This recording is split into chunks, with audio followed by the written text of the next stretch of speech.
delicious Spanakopita. My mom makes the best meatballs, and I realized that recipe was in her head and in her heart, but it had never been written down. And I needed to get that written down for my family, for my children, and for generations to come.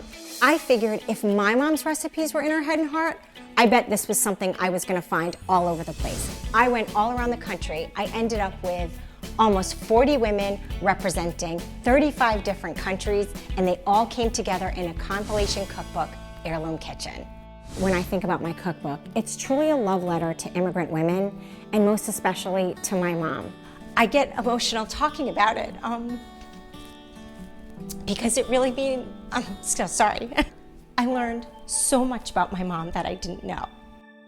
So once I got all of my family recipes written down, the first stop on the Heirloom Kitchen tour was Long Island.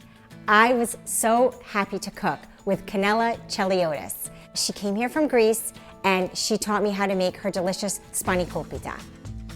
First, I'm gonna chop up some scallions.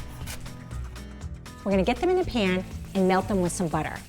So here we have our spinach. Believe it or not, this is 4 pounds. You have to make sure that your frozen spinach is completely drained out before you add it to the Spanakopita. Now that my spinach is wrung out, I'm gonna add those buttery scallions. Nelly's secret ingredient, cottage cheese, dill. There's a lot of feta in this. Of course, we're gonna need some salt and pep, half a cup of extra virgin olive oil. The final ingredient is 5 eggs. All right, this is the only heavy lift in this recipe. We gotta get all this mixed together. I have my phyllo laid out. I put a wet paper towel on top because air is not phyllo's friend. So if you're not working quick enough, it can dry out on you. Now that I'm ready to go, I can remove it. The first thing I'm gonna do though is butter the bottom of the dish. Now, I'm gonna start layering up my phyllo dough. What Nelly says is when you're first putting the phyllo down, don't worry about having it tight or perfect.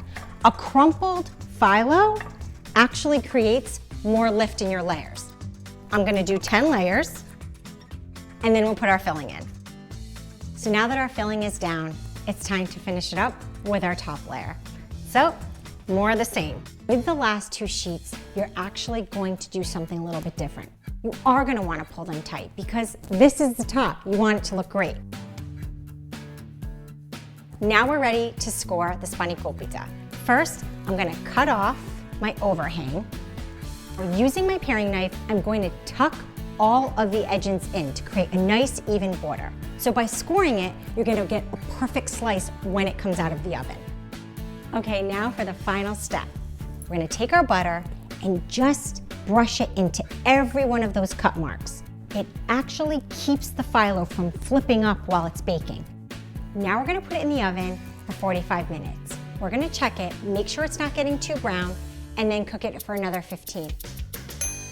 This is perfect. Oh wow, look at all that yummy filling.